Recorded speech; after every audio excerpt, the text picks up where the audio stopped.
pilot and a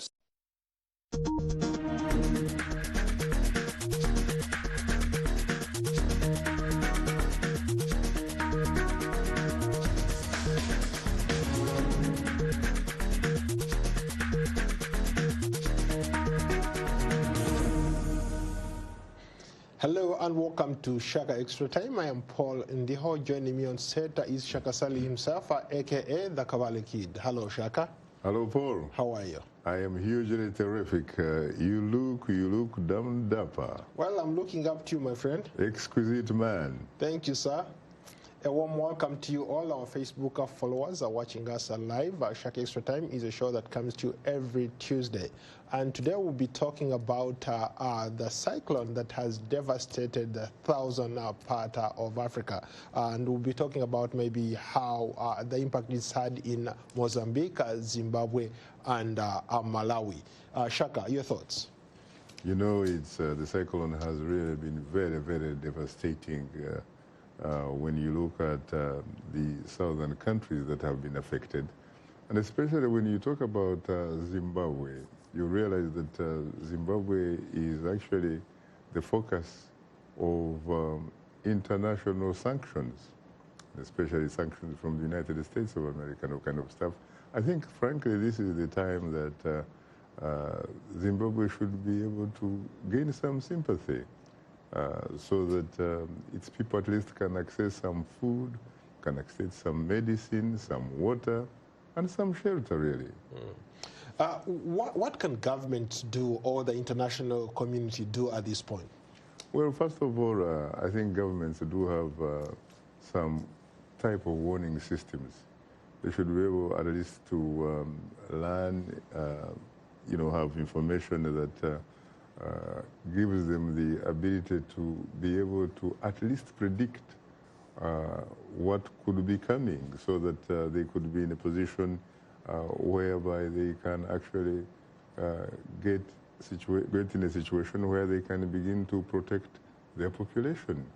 Especially, they could probably want people to come from areas which could be very easily affected, especially when you're talking about floods. This is not the first time it has happened.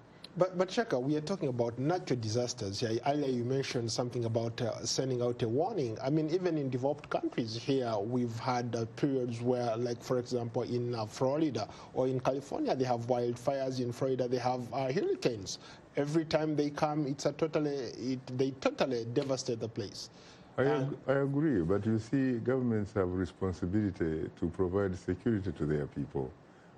If they do have some information suggesting that such and such a thing could probably occur, then they can in fact begin making decisions on the basis of the knowledge, the information they have, so that they can remove the population from areas that could otherwise be in harm's way. There are certain things that can be done, and there are other things that may not be very easily done. And some of the things that they may not be able to do as a government, they could probably get some form of help, some form of aid from international community and all that kind of stuff. They should be able to do something, provide food, for example, provide water, provide medicine and what have you, and in some cases provide shelter. I mean, again, you're talking about countries that are heavily dependent on subsistence farming. You're not talking about mechanized farming here. A lot of people, so therefore, a lot of people have to live in these lowlands so that they can provide for their families, maybe be able even to sell a little bit of food to survive. Yeah, you know, whether you like it or not, parents, for example, in countries that are not developed to the extent that you are probably talking, they still have the responsibility of protecting their children, protecting their families and all that kind of stuff. And so governments, in fact, are in a situation where they must provide some kind of help. They must be able to justify their own existence. The government is there to protect, first and foremost, the security of its population. And there are certain things that they can do, Paul. I'm not saying that they will do everything, but surely they should even be seen to be doing something at least. Could this be a result of climate change? Because we've had floods before, but this time around it looks like this was just too much. As we speak, it's still a rescue mission. They're trying to look for people. People can't even account. They don't know how many people have died in this period. It could be climate change, as you say. It could be El Nino. It could be a lot of other factors. And it is very interesting that you're having situations where you talk about Kenya, you talk about the Democratic Republic of Congo, you talk about Uganda and what have you. These are places which have not seen rain, recently, and in fact they are experiencing a bit of or some kind of drought, when you think about it. And yet, when you go a little bit south, they are simply having more rain than they in fact otherwise need, resulting into floods, and therefore cannot even control what is going on. It's very, very, very sad, because sometimes when Mother Nature actually decides to be very, very angry and unleash its anger and all that kind of stuff, man finds himself in a situation where they can't do much really about it. You and I earlier were talking about how there is like a backup plan here in the United States. They have FEMA, a body that usually comes in whenever a natural disaster strikes. What would you say would take some of these African countries to form something similar to that, where, let's say, if a natural disaster strikes a region, they can be able to come in and maybe give support to the people who are coping with those dangerous situations? What is very interesting that now that you mentioned FEMA and what have you, when you look at a lot of African countries, you look at their governments and what have you, you will probably find that each of those cabinet portfolios that each country has, there is in fact a docket of disaster preparedness. But it seems like beyond simply talking the talk, they do not really walk that talk so that people can walk the walk. You have a Ministry of Disaster Preparedness, and sometimes when you look at their budget and what have you, you don't find much. You find a lot, to be desired. Most of the money is in the Ministry of Defense, is in the Ministry of National Security, is in intelligence, is in police. Those types of coercive, type of institutions that make people essentially behave, remain in a place so that they can actually be ruled rather than be governed. And I think that governments should sincerely get their priorities right. I am not saying that I'm the best person who knows how to do it, because I've never actually had the dubious privilege of being in charge of a country, or being in charge of a government and what have you. But there are certain fundamentals, sincerely, that need to be looked at. And when it comes to the lives of people, these governments, if they have to justify why they have to be in power, they need to be able to do some of those things so that they can actually make a difference. Earlier you talked about the sanctions in Zimbabwe. How much of an impact, now that they are dealing with this kind of situation, they have a natural disaster striking, killing a lot of people there, they can't access anything from the outside world. How can they deal with this kind of situation? I think that, to be very honest with you, those people who are having Zimbabwe under sanctions, at least they should be able to develop some kind of empathy and sympathy, given that this is a situation, as you rightly said a little bit earlier, which is actually being caused by Mother Nature, not necessarily man himself. I think they should really be able to revise their policies and figure out how to accommodate some of these very devastating type of situation. It's in fact catastrophic. And it is not, of course, limited to Zimbabwe. You're talking about Malawi, you're talking about Zambia, you're talking about some of those neighboring countries. Yeah. Let's go to a comment here. Johnny Cash. I think government should invest more on development. Is this a development issue here?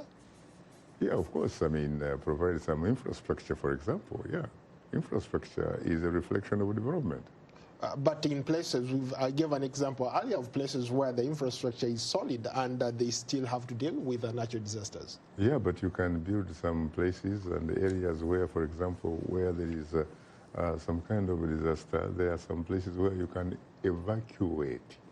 When you rescue people and all that kind of stuff, you should be able to at least have somewhere safer, somewhere where you can put them and you can be able to take care of them in the sense that you can have them have unfettered access to some fundamental needs, talking about food, for example, talking about medicines, because you're going to have people getting injured and all that kind of stuff. So you need doctors to come in, nurses, and you name it. Yeah, sure. You need planning. Okay, let's continue with the comments. Let's go to another interesting comment. They say, Shaka, why don't you talk about Somaliland? One of the most successful stories in on the continent. Nobody ever talks about Somaliland. In fact, right across from Somaliland, you have Somalia that has been engulfed in war for a very long time. Now that they're also beginning to have a semblance of stability, talk about Somaliland. I have to admit that, you know, whoever is saying that makes me actually feel guilty. I think the person who raised that issue is correct. Somaliland, at least when you read about it, when you talk to people that have been there and what have you, and you look at it in the context of what is happening in Somalia, it pretty much looks like a success story. When you look at it, for example, politically, it has arguably a type of democracy that is the envy of that particular region. You have predictable elections, which in fact are elections, not selections. Elections, in fact, that at the end of the day produce results that reflect the will of the people who actually go to vote. And yet, you also don't have, for example, Al-Qaeda operating in Somaliland. You have peace and stability in that region. And yet, when you talk about Somalia, you're talking about Al-Qaeda, you're talking about instability, you're talking about insecurity, you're talking about a lot of things that, frankly, don't know, to people who live in Somaliland, that is like foreign or alien type of culture. So I think that it is up to the African Union, sincerely, to kind of like look at what is going on in that region and figure out how to at least make some kind of arrangement where Somaliland probably could in fact be recognized to such an extent that it can actually be a sovereign nation, just like it were when it was under the British protectorate. I mean, it was a British protectorate, for example, until it became independent in 1960, joining the Somalia, which was earlier under the Italians.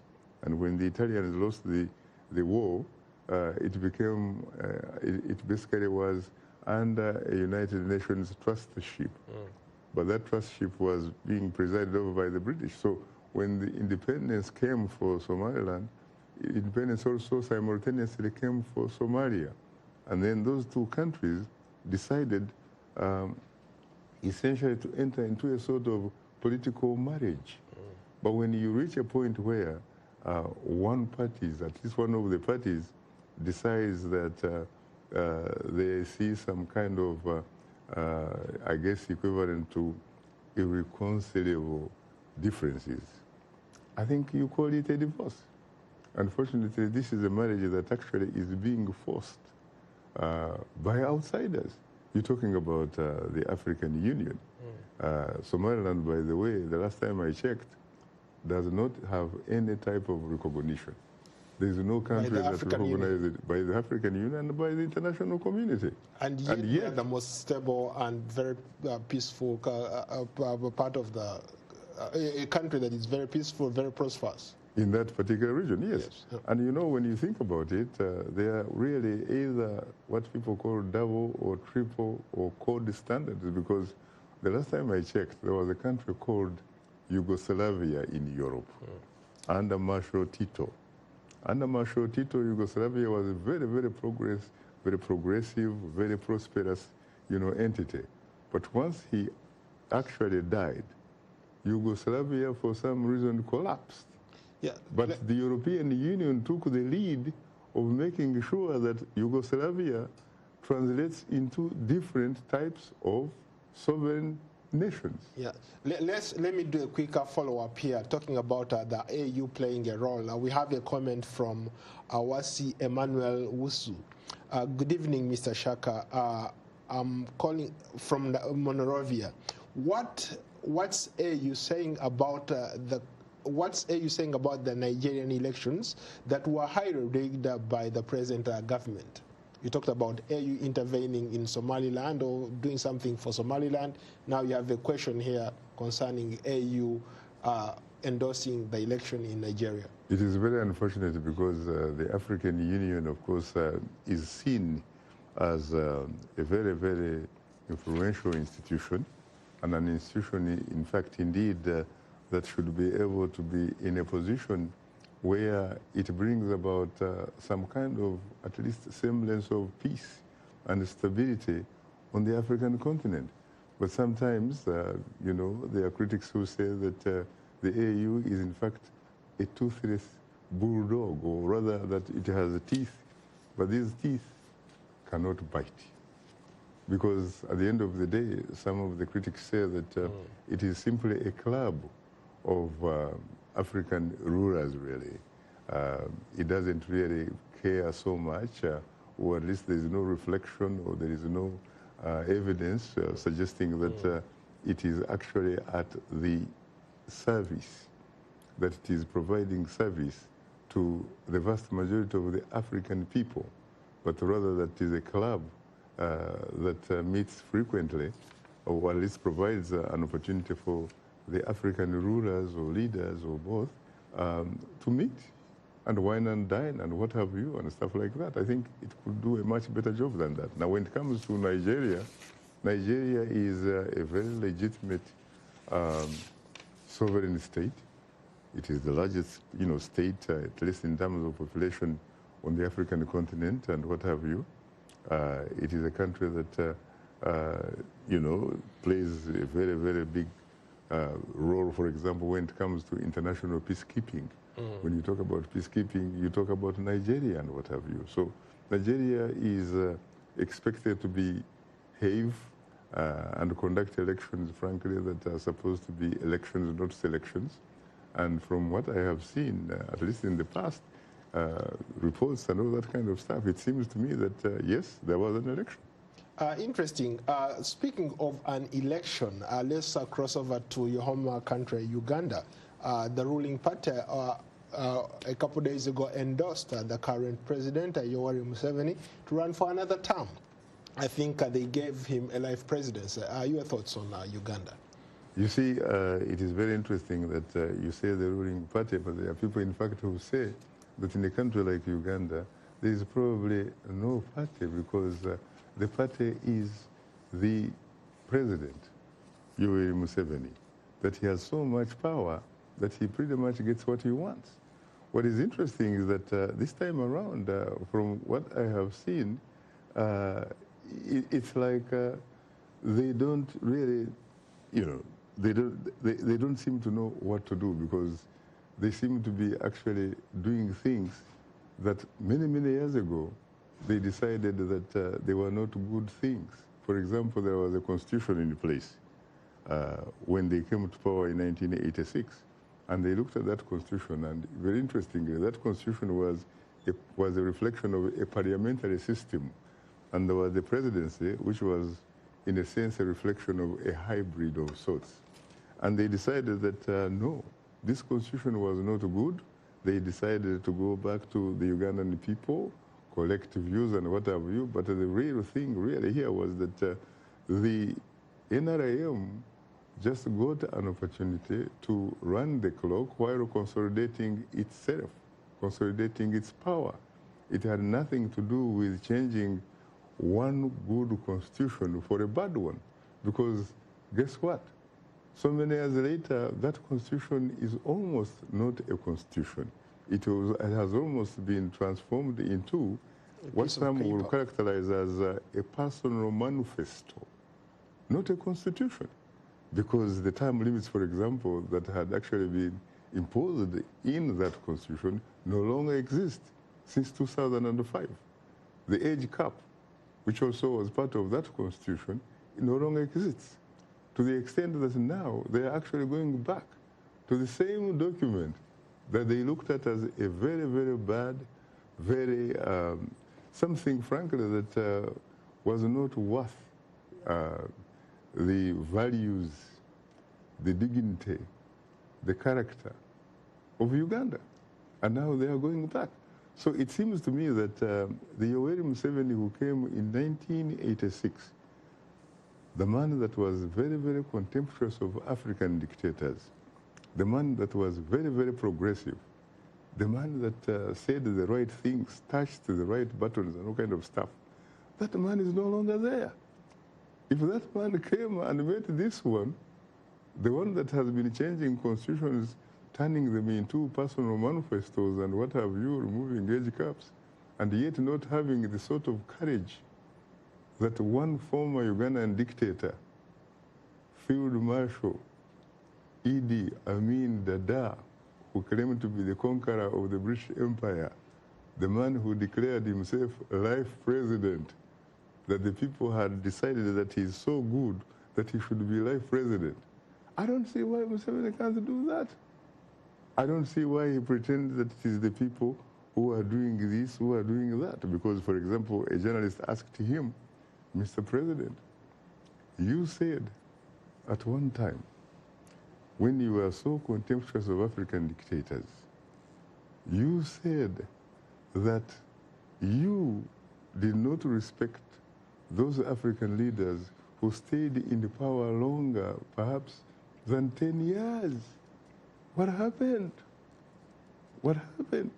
I mean, what would he say, really, to anybody who asks him such a question? But the first time when he asked that question, Paul, he actually said he still did not really want that to happen, but he had to succumb to what he characterized as the pressure from the people.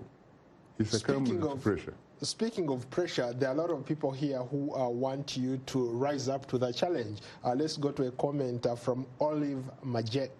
Says, Dr. Shaka Sali, I don't believe President Museveni wants to rule for life. Isn't it? Is it not time for you to leave your microphone and come back to Uganda and be part of it? Well, first of all, frankly, I have to say that I am profoundly flattered and profoundly humbled by the confidence expressed in me by that gentleman. And I also believe, by the way, that when you think about Uganda, the last time I checked, it is neither a kingdom nor a monarchy where an individual is born into power or is born with a silver spoon, a political silver spoon in his mouth. It is a republic, and for that, if it still has a respectable constitution, it is simply a question of whether somebody actually meets the eligibility requirements. And if they do, then it should be assumed that anybody who meets that should be able to aspire to anything, including the highest office in the land. How would you respond to critics who are saying that by the ruling party endorsing the current president to run for another term is a way of trying to stop a young entrants like the famous Bobi Wine, opposition leader Kizza Besigye, and all the other people who might be interested in running for the top office? I think that first of all, you really have to look at the history of elections in Uganda. how does Uganda really, how do the people of Uganda choose their leaders? Do they sincerely have the opportunity? Do they have the tools? Do they have the space in which they actually make those decisions that are very important in any society that is democratic? Uganda is a country that is democratically challenged. And the kind of things we are talking about, I think, kind of like alien, really, to a country like Uganda, because let's face it, President Yoweri Museveni, for the record, said at one time, when he seized power, that he actually killed his beast. He killed his beast. He seized the state. The state belongs to him. In fact, just like King Louis VIII of France at one time who said, "L'État c'est moi," I am the state, and the state is me. He even went on at some point to actually even have the audacity to say that he could not see circumstances under which he could actually leave power on the basis of a piece of paper. In other words, we're talking about a vote. He is not the kind of person that obviously anticipates or even dreams or even thinks about losing an election, so to speak. Because when you think about it, he has variously been characterized as somebody that actually suffers from a disease of having a pathological fear of fair competition. He likes to compete against people whose hands, political hands, are tied behind their backs and their feet tied together, so that if he can actually punch, and like I would say, Paul, can you punch back? How can you possibly punch back when in fact your hands are politically tied behind your back and your feet tied together? Yeah. So we need to reach a point where Ugandans have the space, Ugandans have the freedom, Ugandans have the ability to actually make a choice, to make a choice that is based on objective conditions. And I don't think that the current government in Uganda has that sort of confidence, because it knows that almost anybody, I mean, most people really right now, when you talk to them, they will tell you that in fact what Uganda needs is change, not just today, but yesterday. What are you talking about tomorrow on Straight Talk Africa? Tomorrow we are going to be looking at the upcoming elections in the Republic of Malawi, and it is going to be largely based on an interview that I had the opportunity to conduct in the Malawian capital of Lilongwe with Vice President Solos Chilema. Very interesting, and he will be wearing an incredibly gorgeous shirt. We have about a minute. Can you explain multipartyism for some Ugandans? They're asking you, what is the difference between multi-party and presidential system? Well, first of all, the two are not really, what you would say, they're not mutually exclusive. Multipartyism means that it is political pluralism. It means that you have more than one party, so that you have the implication here, competition. A presidential system is whereby a country has the opportunity or has chosen a path through which the person who becomes the president of that country and occupies State House goes through a national sort of, process. And that is different from what is called the parliamentary system, which is embraced by Britain, for example, embraced by Israel, by Germany, by a lot of other countries. Because when you are in a parliamentary system, what it says is that it is parties that compete. And the parties, when they compete in, again, a multi-party system, the party that wins, or the coalition of parties, chooses a prime minister or a president, as in the case of South Africa. On that note, thank you so much for joining us today. We look forward to another edition of Shaka Extra Time. Until then, so long from Washington. Thank you.